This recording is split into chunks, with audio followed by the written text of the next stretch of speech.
Ang matag katawhan adunay katungod mahibalo sa nagkadaiyang isyu man nasyonal o lokal. Balita nga importanteng masayran ni Juan de la Cruz. Prinsipyo, katungod ug baruganan tintugan. Kini ang Atraka Balita 943. Atraka Balita 943. Programa ngang tungong ug tuyo mao ang pagpahibalo sa katawhan. Atraka Balita 943.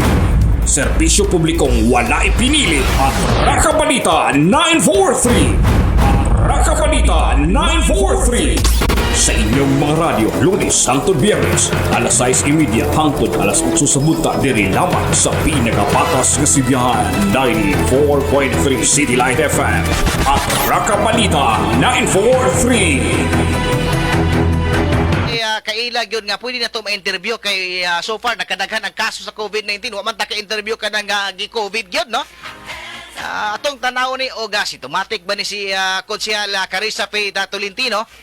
Okay, so Konsehal, maing buntag, welcome sa atong Atraka Balita 943 sa 94.3 City Light FM Tanay City. Konsehal, mayong nga buntag kanimo. Ayong buntag. Okay, so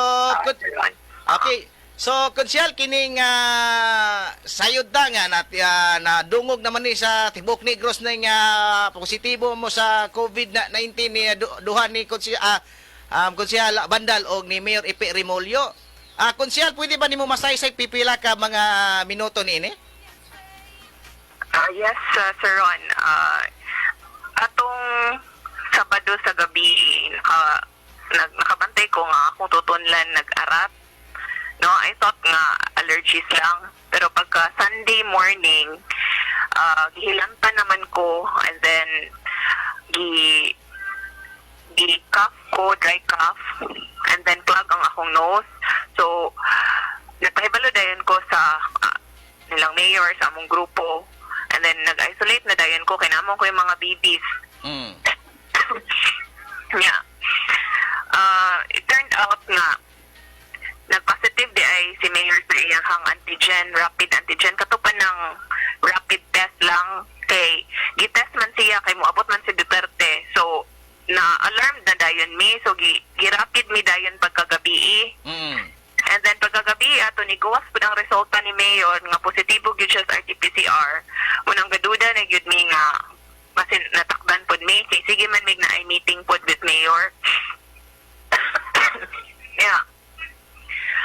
Gitest dayon mi, then pagka Monday, mga 3 o'clock in the afternoon, nahibalaan na ang results nga positive gyud mi. Ang uban nga konsehal, bago pa silang gitest atong Lunes, maong wala pa resulta, nauna lang amo ang ka-counselor Bandal. Pero actually, naapugali isa ka-counselor nga nag-positive po sa antigen, pero dili lang sa namo i-release ang name, kay di pa man verified, kay wa pa man siya RT-PCR result. So, bali, tulo na ni posible nga positibo, duha pa lang ang confirmed na counselor. Okay. So, Konsehal, kining ingon ani ba usa man ni kining local transmission na magyud ang para panglantaw nimo ani or naara gyud kay nahalubilo nga carrier sa COVID? Posible dagay, sir, nga local na kay wala man may known nga na halubilo nga positibo sa COVID. Okay, so pag-una ko man akong quarantine atong Wednesday last week. Bago din usa ko ni gawas.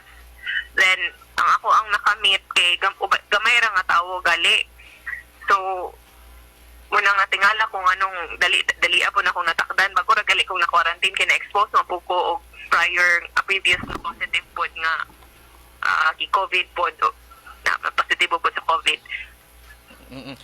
So Konsehal, kining yun ani ba kaning sukat sa imong pag kay gahapon na positive ka, pila man jud ka days, for example nakighalubilo nimo usa ka tawo nga ma-contact trace ni ana o ganang nahimamat nimo na contact trace pato pila ka adlaw before na nato i-contact trace nga ikaw nagpositive, pila ka adlaw?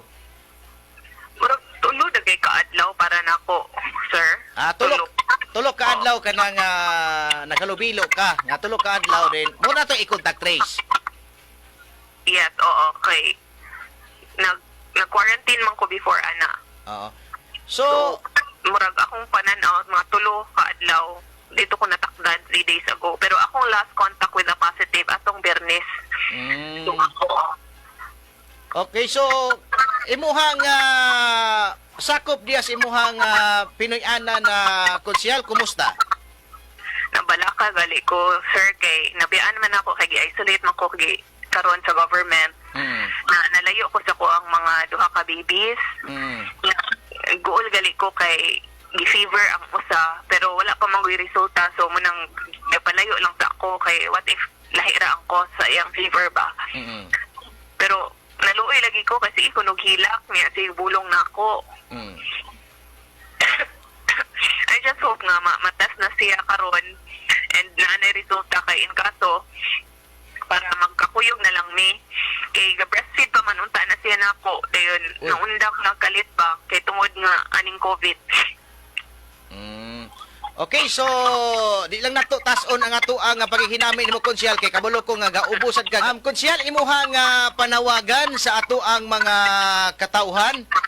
Ilabi na sa naminaw karon nga ining kainap ining COVID-19. Kung panawagan sa mga katauhan nga dili sila kumpiyansa no kay daghan mo kung uban maingon nga dili tinuod ang COVID pero ang COVID tinuod gyud ni maglisod kag ginhawa and then malayo ka sa imong pamilya. Mao nang dili magkumpiyansa kung mahimo likay lang gyud panagsara mo sa balay kung mahimo and then magsige gyud og wear og mask and follow proper hygiene. Mm-mm. Okay, so kay dako lang pangutana konsyal kay si Mayor Ipe na isolate man usab kining lain na boy mulingkod pagkapipila ka adlaw pagka mayor. Kana may di ko katubag.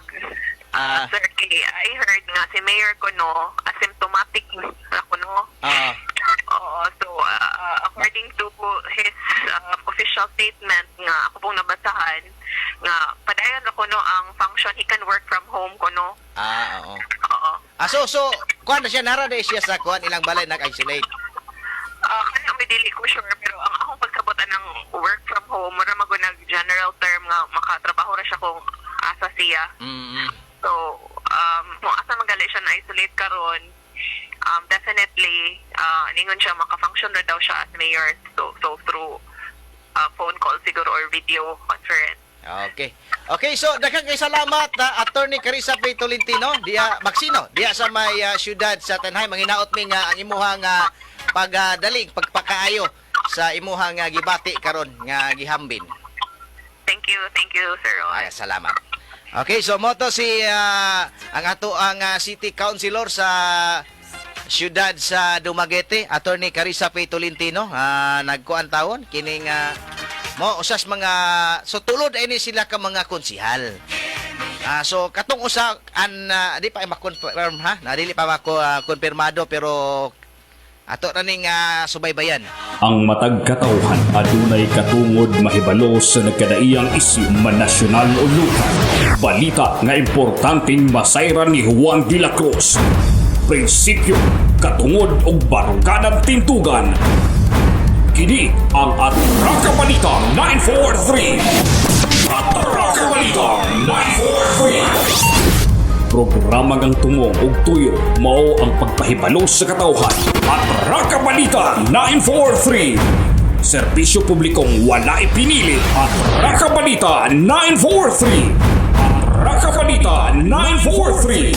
Sa inyong mga radyo, Lunes hangtod Biyernes, alas 6:30 hangtod alas 8 sa bunta diri lamang sa pinakapatas nga sibiyahan 94.3 City Light FM at Raka Balita 943.